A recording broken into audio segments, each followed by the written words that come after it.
आज मैं आपको ट्रिक बताऊंगा resistivity series of different material को याद करने की। और ये ज़रूरी क्यों है? क्योंकि कंपटीशन एग्जाम में पूछा ही जाता है हर बार। रजिस्टिविटी पूछी जाती है, कंडक्टर पूछी जाती है डिफरेंट मटेरियल्स की। तो ठीक है, अपन को सबकी पता होना चाहिए। अपन कंपेयर करके ही बता सकते हैं किसकी कितनी रजिस्टिविटी होगी, इनमें से सबसे कम किसकी होगी। तो ये आप इग्नोर नहीं कर सकते। ये 10th-12th में भी आता है काफ़ी बार, जेई वगैरह में, और जेईएन में तो आता ही है। छोटे बच्चों को भी याद रहता है, तो अपन को तो ज़रूरी है बहुत। देखो, रजिस्टिविटी ऑफ डिफरेंट मटेरियल, सबसे पहले मैं बता दूं रजिस्टिविटी क्या होती है। प्रॉपर्टी ऑफ मटेरियल होती है। ये मटेरियल टू मटेरियल वेरी करती है। ठीक है, मैं सिंपल सा आपको बता दूं कि दो मटेरियल है, ये भी कॉपर का और ये भी कॉपर का, दोनों की लेंथ अलग अलग है, लेकिन जो रजिस्टिविटी होगी रो, वो दोनों की क्या होगी? सेम। तो जो रजिस्टिविटी है वो प्रॉपर्टी ऑफ मटेरियल है। ये भी कॉपर का बना हुआ है और ये भी कॉपर का बना हुआ है, तो दोनों की जो रजिस्टिविटी है वो सेम रहेगी। ठीक है, इनके डायमेंशन कुछ भी हो, इनकी लेंथ कुछ भी हो, या इनका एरिया कुछ भी हो, ठीक है, जो जो रजिस्टिविटी है वो दोनों की सेम रहेगी। ठीक है, और फॉर्मूला आपको पता ही होगा रजिस्टेंस का, R equals to rho L by A. यहाँ पे रो क्या है? रजिस्टिविटी, और L और A एरिया और लेंथ। ठीक है, अब देखो मैं ट्रिक बताता हूँ आपको।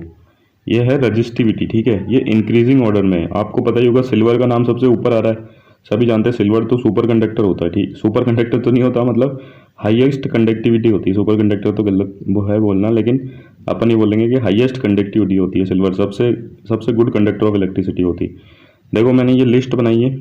ठीक है, ये इंक्रीजिंग ऑर्डर ऑफ रजिस्टिविटी है। जैसे जैसे अपन नीचे चल रहे हैं ना, तो रजिस्टिविटी इंक्रीज कर रही है। ठीक है, रजिस्टिविटी इंक्रीज कर रही है तो मतलब कंडक्टिविटी डिक्रीज कर रही है। तो देखो इसको ट्रिक देखो याद करने की, मैंने पहले ही बताता हूँ।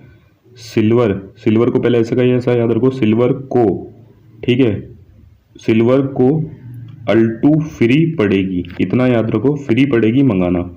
सिल्वर को अल्टू फ्री पड़ेगी मंगाना। तो सिल्वर तो सिल्वर ही, को कॉपर, एल्यूमिनियम, तो टंगस्टन, फ्री आयरन याद रखना Fe। ठीक है, पड़ेगी से याद रखना प्लेटिनम, मंगाना मतलब मैंगनीन।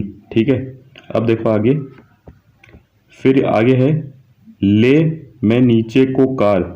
ठीक है, ले मतलब लीड, ठीक है, मैं मरकरी, ठीक है, नीचे नाइक्रोम, ठीक है, को कांस्टेंट, ठीक है, कार मतलब कार्बन, ले में नीचे को कार। ठीक है, इतना। फिर यह है जर्मनी से गया कुवैत हार। ठीक है, तो जर्मेनियम से सिलिकॉन याद रखना, गया याद रखना ग्लास, कुवैत याद रखना क्वार्ट्ज, और हार मतलब हार्ड रबर। तो सबसे ज़्यादा रजिस्टिविटी जो होती है वो होती है हार्ड रबर की। मैं आपको एक बार से और बता दूं ये गाना, देखो ये कितना आसान है।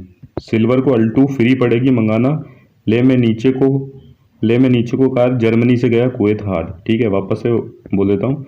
सिल्वर को अल्टू फ्री पड़ेगी मंगाना, ले में नीचे को कार, जर्मनी से गया कुवैत हार। तो ये आप याद कर लो, और ताकि ये क्वेश्चन आएगा तो आप कर सको, और आता ही है ये जो ऐसे मेमोराइजिंग पे। तो ये देखो यहाँ पे, which of the following material possesses the least resistivity. तो देखो यहाँ पे तो अपन को पता ही है, जो कॉपर था, ले क्या था, ये था ना सिल्वर को, तो देखो सिल्वर तो है नहीं यहाँ पे, तो को से आ गया कॉपर। तो अपन को पता है लीस्ट रजिस्टिविटी, ऊपर से कंडक्टिविटी डिक्रीज हो रही थी, तो रजिस्टिविटी इंक्रीज हो रही थी। तो सबसे पहले सिल्वर की सबसे कम थी, फिर उससे ज़्यादा कॉपर की। ठीक है, तो ये इसका आंसर क्या हो जाएगा? कॉपर। तो आप ऐसे याद रख सकते हैं, तो ये आता ही है। Thank you.